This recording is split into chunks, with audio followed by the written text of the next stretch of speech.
Hello, everyone. Welcome back. So today I want to talk about defunding Democrats. Okay. So one of the things that really hasn't gotten too much attention in the news is ActBlue, right, which is a financing arm of the Democrat Party. Basically their most powerful moneymaker, essentially. Um, Seven of its leaders have resigned. Okay, and there's not too much information as to why, but it is very odd. Okay, when I initially heard about it, I was like, saying, okay, maybe maybe there's a reason why we haven't heard too much information about it. Maybe it's not even true. But then I started doing a little bit more research into it. And yet there's not a whole lot of information out there. Have been able to find three separate sources, okay, but yeah, it seems like it's a real thing that ActBlue, which is a really important aspect of the Democrat Party as far as them being able to raise money and finance their campaigns, they're having problems. Okay, big problems, problems with their own unions, internal turmoil. So there's like kind of like little hints here and there. So this is something that we gotta pay attention to. Okay, so yeah, it's called Act Blue. Okay, so this is a well, here's the thing. By itself, this wouldn't be like a game changer, but this is on top of a whole bunch of other things that have been happening to the Democrat Party. The first of which was Trump dismantling U.S. aid, okay? Because essentially U.S. aid was, in one way or another, funneling money back, from the government back to the Democrat Party, okay? We haven't quite figured out exactly how yet, but I'm pretty sure that this U.S. aid money from up here, one way or another, was finding its way back around into Act Blue. Okay, but Trump is basically taking this thing apart. Also, National Endowment for Democracy, kind of doing the same thing that USAID does. So that's also something that he's like looking at really closely, and also probably needs to be completely dismantled. So these are the first two pieces that Trump went after, which is, I mean, it's really brilliant. I mean, I really hadn't heard much about USAID. I didn't really understand the role that they were playing until just until after the election, until after, not even after, until after Trump's second term inauguration, when I saw that he went straight for them. Okay, that's basically going for the juggler. Okay, he went for a kill shot when he went after USAID, because he realized that, hey, if he can defund the Democrats, I mean, they're not going to have the money to fight him. Okay, that's the thing. Now, the other thing that's happened, right? So he took out USAID. He's, as far as I know, he's also fighting against National Endowment for Democracy, because they're also doing the same thing. There's not as much information about this out there, but these two are kind of linked. The next thing that's going on, right, is a lot of the donors, right, that were contributing to the Democrats have stopped funding them. Okay, so a lot of it having to do with them feeling that, hey, the Democrats wasted $2 billion in Kamala's campaign. Okay, the other part of this is that these guys really don't care so much which side wins. Okay, they're going to finance whichever side that they think is going to be the winner. And the only reason why the only reason why they've been financing the Democrats is because they thought that the Democrats, when they were in power, they were going to, basically funnel that money back to them, give them business deals. Okay, so that's the only reason why these like millionaire and billionaire donors, right, give money to Democrats, because they think that somehow or other it's going to come back around to them, double or triple, quadruple. So they look at it as an investment. Okay, so after they saw USAID fall, and Trump said that he was going to track down this money and see where it really went. these guys are like, okay, this business is no longer profitable. It's no longer profitable to give. It's no longer going to be profitable to give money to Democrats. Okay, so they saw that as a losing business, as a losing investment. Okay, so again, so the donors are cutting off. Some of them, from what I hear, are offering to give Republicans money. Okay, and I don't know the details of that, but again, these guys don't care. They're perfectly happy to switch sides. Figure out which they think is going to be the winning side and switch sides. Okay. And the other thing that I've heard is that a lot of them, and this might be them just giving excuses to Democrats as to why they're not giving them money. They're saying, no, we don't want to give you guys money because we fear retribution. That if we give you money, Trump's going to come after us. Okay. So I kind of think that's bullshit, right? They're just using that as an excuse. Basically, they don't want to give Democrats money, and they're using the excuse that Trump's going to come after them, to tell, that's what they're telling the Democrats, okay? So that's, so the point is, the important part here is that Democrats have lost USAID money, National Endowment money.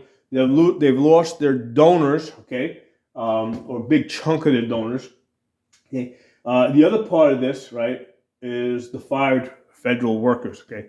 So because all these federal workers, especially the ones in Washington, D.C., these are like the foot soldiers of the Democrat Party, okay? So like during Trump's first term, remember when you would see like these protests in Washington, D.C.? Who were all these people protesting, right?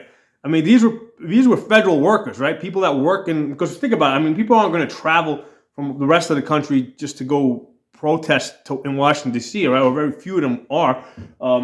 So those people that were protesting against Trump in Washington, D.C., the vast majority of them were federal workers that are in Washington, D.C., full time, okay? So Trump firing them, okay, is essentially getting rid of the foot soldiers of the Democrat Party. And the other good benefit of firing these federal workers is, a lot of them they work in Washington, D.C. They live in Northern Virginia, right? That's the suburb in which they live in. So Virginia is a purple state, right? Because and the only reason why it's purplish, blue leaning, really, the reason why it's gone blue a bunch of times is because of these hordes of federal government workers that live in the northern part. Okay, so if you fire these people out of Washington, D.C., eventually they're not going to have work, right? Their unemployment is going to run out. And they're going to leave Northern Virginia, right? And what's going to happen is Northern Virginia is going to vacate. They're going to all go back to like New Jersey, New York, wherever they came from, right? Baltimore. And, Virginia is going to turn a permanent red, okay? So that's another good thing that's going on here, right? Basically, this isn't just limited to Virginia, because there's other states around the country that employ lots of federal workers, especially Irish places. Colorado, I think, might be one of those places, right? Because, hopefully if they can get rid of these federal workers in Colorado, those people will go back to California, and Colorado will turn red. Here in Pennsylvania, right? From what I heard, there's an IRS building in Philadelphia that Trump has laid off a bunch of federal workers, right? I don't know exactly what the number is, but again, if you empty out that building, there's a good chance that a lot of those people might leave Philadelphia, and again, that pushes Pennsylvania for harder red. Okay, so getting rid of federal workers is and getting them to go back to their blue states turns the purple states a more solid red. Okay, so that's another thing that's working in our interest. Okay, so in ActBlue, we already talked about. That's the financing arm of the Democrat Party, and this is being financed by all these other things above here, right? That we talked about. So the fact that you've got 7 high-level people resigning, they got problems with their unions, is an indication. This is an indication of everything above this working really well. Okay. So the other part that I want to talk about that no, I haven't heard of anything happening with yet, because one of the donors, okay, is Bloomberg, Michael Bloomberg, who's a billionaire. Okay, so he's also very, anti-gun rights. Okay, so this is the guy that's directly funding a lot of the gun control around the country. So if you defund this guy, okay, basically gun control is just going to completely collapse. Okay, it's not even going to be a thing.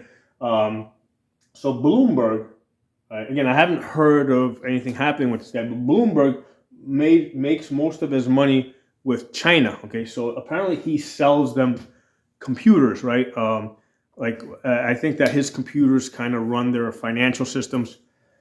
So to me, it's like, okay, this guy does business in China. That's an area that's a thing that definitely needs to be investigated. Okay, because if this guy is doing business with China, there's probably, they might have access to, to technology, and people and information that they should not have access to in China. Okay, so I would definitely be looking into that, right? Because if you got this guy's, if you're able to shut down this guy's business, okay, this is one of the big donors of the Democrat Party. Okay, you eliminate this guy or his business, or even just damage his business a little bit, right? So that he's getting less money from China.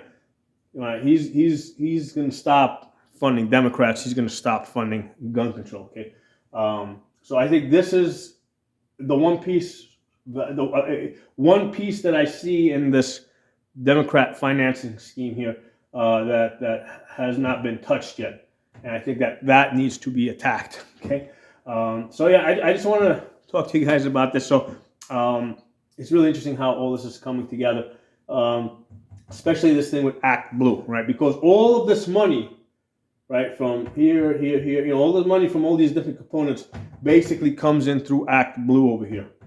Okay, that's how the money comes in here. And from there, it's dispersed to the different campaigns. It's not the only way. There's other things going on, but this is the main way. Okay, so the fact that ActBlue is not very healthy right now is a good indication of where the Democrats are. Now, do I foresee the Democrat Party completely collapsing and disappearing? No, and the reason for that is you're always going to have half the people that want freebies, right? Half the people in this country are always going to want freebies. They're not going to want to work. So even if you got rid of the Democrat Party, you would have another socialist party to take their place. Okay, so you're never going to get rid of socialists. Okay, but they have had an unfair advantage in that they've been primarily getting funded by the U.S. government through USAID. Okay. And, even a lot of this, like Bloomberg giving, a lot of money to the Democrats. The Democrats have been making it easier for him to do business with China so he can get that money back and do business, make a profit on top of that. Okay. Going after the China, his ability to do business with China is a good way to weaken Bloomberg and thus further weaken the Democrat Party. Okay. So that they no longer have the unfair advantage that they've had. So, hey everyone, I want us to consider what our goal here is with the Democrats. Are we trying to eliminate them completely from the face of the earth? I don't think that would be good for us because, then the Republicans don't need our votes, right? They're not going to care about gun rights. So we need to keep Democrats viable. But what we can do is we can try and convince the Democrats that they can win our votes if they would, start fighting in favor of gun rights. Okay, and then ideally we can get the Democrats and the Republicans fighting each other to try and get us the most gun rights. Okay, that's the ideal situation here, where we have two parties competing to try and get our votes. But in order for this to happen with the Democrats, what needs to happen is Bloomberg needs to be eliminated politically, okay? He's got to get out of the political picture, because as long as he's there dangling money in front of Democrats, they're going to go for the easy money. They're going to be, okay, let's take his money, let's stick stick to the gun control agenda. Okay, they know it's a loser. Okay, they had a think tank that met last week called Third Way, and I did a video on this. They were suggesting that Democrats, get out to gun shows, right, and meet some real Americans. But as long as the Bloomberg money is in play, right, and they're going after that, they're not going to drop the gun control agenda. Okay, but if we can get Bloomberg out of the way, right, and the good way to do that would be to figure out what rules and what laws is he breaking by doing business with China, right? Because I'm sure some laws are being broken there. If not him, people underneath him, right? Somebody's breaking some laws. Somebody's breaking some rules in that business of his.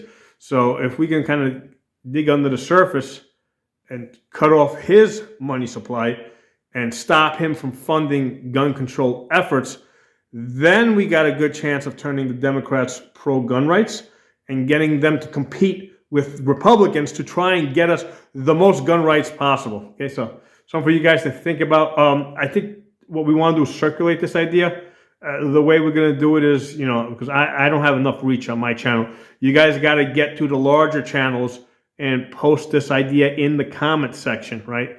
So our goal ultimately is to try and turn Democrats pro-gun rights. I mean, I know it's not easy, but this is the best chance that I think we've ever had, okay? I think it's possible because they're pretty desperate. I mean, they are, they're trying to they're flailing. They're trying to figure out what to do. They don't know what to do. So this is the best chance that we've had, I think, in my lifetime, and I'm 53 years old, to try and turn Democrats pro-gun rights.